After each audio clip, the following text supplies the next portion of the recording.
Ashamaa harka fuunee daawwattoota Maya Show kun Odeessa Maya artiiti. Odeessa keenya har'aatiin yaa'ii waldaa barreessitoota Oromiyaa fi eebba kitaaba irratti xiyyeeffachuun isiniif qindeessinee jirraatii itti dhiyaadha.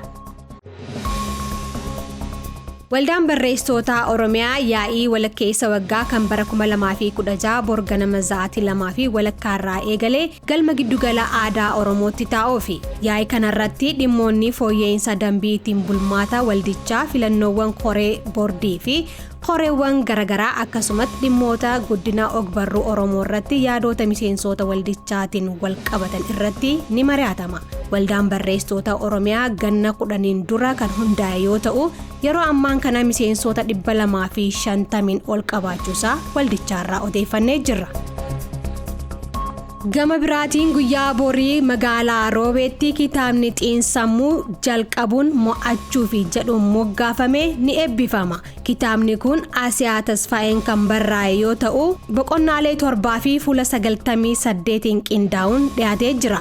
Barreessuun kun kanaan dura kitaaba xiinsammuu jiraachuu jalqabe jedhuun moggaafames gumaachiteetti.